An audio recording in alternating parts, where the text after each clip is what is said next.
નમસ્કાર મિત્રો. મિત્રો હું છું ડૉક્ટર મહેશ દાફડા. મિત્રો એજ્યુકેશન ટચ નામની આપણી આ ઘર આંગણે યુટ્યુબ ચેનલમાં આપ સૌ મિત્રોનું ફરી એકવાર હું હાર્દિક સ્વાગત કરું છું.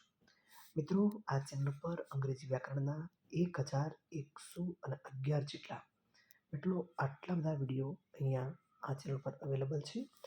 જે વિદ્યાર્થીઓ સ્પર્ધાત્મક પરીક્ષાની તૈયારી કરે છે એવા વિદ્યાર્થીઓ માટે આ અંગ્રેજી વ્યાકરણના વિડીયો ખરેખર ખૂબ જ અગત્યના બની રહેશે.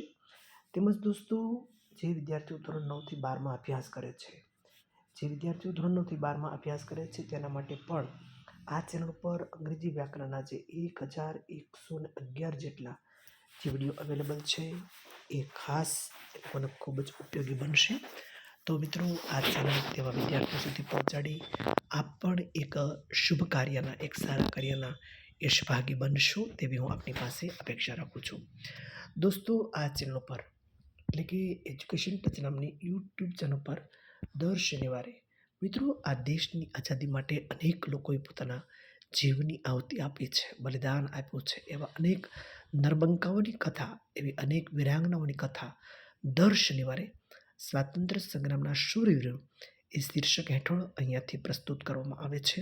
તો દોસ્તો આ જે શૂરવીરો છે, જે મહામાનવો છે, એમની કથા, એમની શૌર્યગાથા, એમની ગૌરવગાથાને નવી પેઢી સુધી પહોંચાડી આપ પણ એક આ સારા કાર્યના યશદાતા બનશો. મિત્રો આ દેશના ઇતિહાસને આપણે ક્યારેય ભૂલવો ન જોઈએ.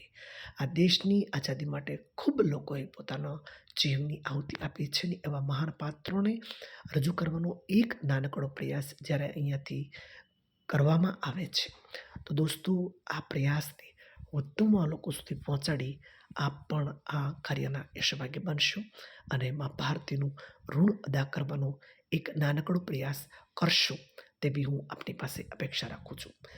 દોસ્તો ત્રીજી વાત છે એ વાત છે કરંટ અફેર્સ. મિત્રો કરંટ અફેર્સ આજે પરીક્ષાનો એક ભાગ બની ગયો છે. જેમ ઇંગ્લિશ ગ્રામર છે એવી રીતે કરંટ અફેર્સ પણ આજે દરેક સ્પર્ધાત્મક પરીક્ષાનો એક મહત્વનો હિસ્સો જ્યારે બની ગયો છે, ત્યારે મિત્રો આજે 226મો એપિસોડ જ્યારે આપણી સમક્ષ પ્રસ્તુત કરવા જઈ રહ્યો છું, ત્યારે ખરેખર હું ખૂબ જ આનંદ અનુભવી રહ્યો છું. મિત્રો લેટેસ્ટ સમાચાર અહીંયાથી પ્રસ્તુત કરવાનો એક મારો નમ્ર પ્રયાસ છે. અને જે વિદ્યાર્થીઓ પરીક્ષાની તૈયારી કરે છે, રાત દિવસ મહેનત કરે છે, તેમના સુધી આ વિડીયો અવશ્ય પહોંચાડજો એવી હું આપ સૌ પાસે અપેક્ષા રાખું છું. દોસ્તો આપણે કરંટ અફેર્સમાં એક નજર નાખતા પહેલાં ખાસ વાત એ છે કે દોસ્તો અહીંયા હું જે સમાચાર પ્રસ્તુત કરું છું એ મારી જાણકારી, મારા વાંચનની એક મર્યાદાને અનુરૂપ હોય છે. સંભવ છે કોઈ ક્ષતિ જણાય તો ચોક્કસપણે કોઈ ઓથેન્ટિક ન્યૂઝપેપર અથવા તો મેગેઝિનનો અભ્યાસ દોસ્તો અવશ્ય કરી લેશો. ચાલો દોસ્તો જોઈએ કરંટ અફેર્સમાં એક નજર. મિત્રો તાજેતરમાં જ ઓડિશા ખાતે તેમનો સુપ્રસિદ્ધ મહોત્સવ ધનુ યાત્રાનો શુભારંભ થઈ ચૂક્યો છે. મિત્રો ધનુ યાત્રાનો શુભારંભ કયા રાજ્યમાં થયો છે? તો ઓડિશા ખાતે. મિત્રો ખાસ યાદ રાખજો, ઓડિશા ખાતે તેમનું સુપ્રસિદ્ધ જે મહોત્સવ છે જેનું નામ છે ધનુ યાત્રા, તેનો શુભારંભ ઓડિશા ખાતે કરવામાં આવેલો છે.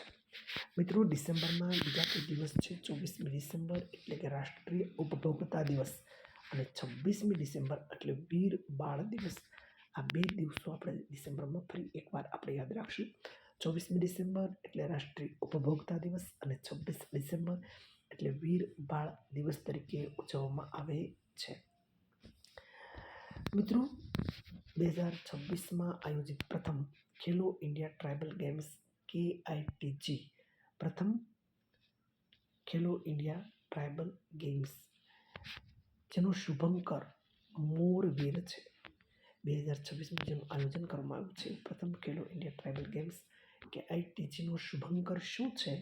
તો તેનો શુભંકર છે મોરવીર.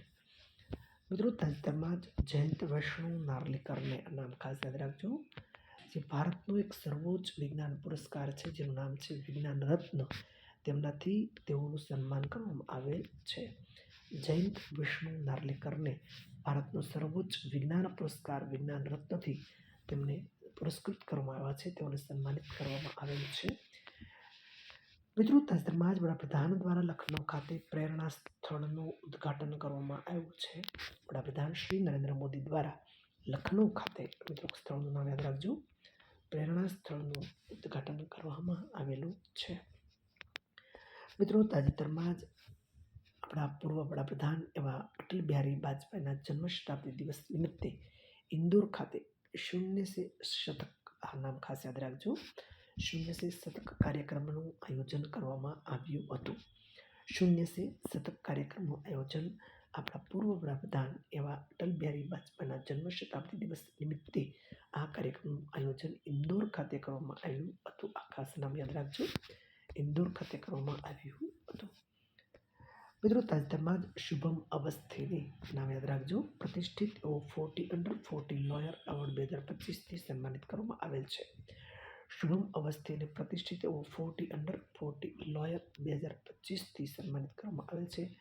નામ ખાસ આપણે યાદ રાખશું, શુભમ અવસ્થી. મિત્રો, તાજેતરમાં જ વિશાખાપટ્ટનમ ખાતે પૈસા મહોત્સવનું આયોજન કરવામાં હતું. ક્યાં કરવામાં હતું પૈસા મહોત્સવનું આયોજન? તો વિશાખાપટ્ટનમ ખાતે આ મહોત્સવનું આયોજન થયું હતું. ખાસ નામ યાદ રાખજો, સ્થળનું નામ પણ ખાસ તમે યાદ રાખજો. વિશાખાપટ્ટનમ ખાતે પૈસા મહોત્સવનું આયોજન કરવામાં આવ્યું હતું. મિત્રો, ગુજરાતના જય શાહને transformational leader of the year 2025થી સન્માનિત કરવામાં આવેલ છે. ટ્રાન્સફોર્મેશનલ લીડર ઓફ ધ યરના એવોર્ડથી જય શાહને સન્માનિત કરવામાં આવેલ છે. મિત્રો, અંતિમ સમાચારમાં એક નજર કરીએ તો તાજેતરમાં પશ્ચિમ બંગાળ રાજ્ય સરકારે પોતાની જે કર્મશ્રી યોજના હતી એ કર્મશ્રી યોજનાનું નામ બદલી મહાત્માશ્રી યોજના કરેલ છે. કઈ સરકારે, પશ્ચિમ બંગાળ સરકારે કઈ યોજના હતી કર્મશ્રી યોજનાનું નામ બદલી અને મહાત્માશ્રી યોજના એવું નામ રાખવામાં આવ્યું છે પશ્ચિમ બંગાળ રાજ્ય સરકારે. મિત્રો, આ સાથે ટોપ 10 સમાચાર અહીં સમાપ્ત કરીએ છીએ. મિત્રો, ફરી એકવાર આપ સૌ મિત્રોને ખાસ વિનંતી છે કે દોસ્તો, એજ્યુકેશન ટચ નામની આપણી આ ઘર આંગણાની યુટ્યુબ ચેનલને મિત્રો વધુ સબસ્ક્રાઈબ કરશો અને આ વિડીયો વધુ શેર કરશો. જે વિદ્યાર્થીઓ પરીક્ષાની ખૂબ તૈયારીઓ કરે છે મિત્રો, એના સુધી પહોંચાડી અને આપ પણ એક સારા કાર્યના સહભાગી બનશો તેવી આપની પાસે અપેક્ષા રાખું છું. દોસ્તો, ફરી મળશું આવતા રવિવારે. ત્યાં સુધી ભારત માતા કી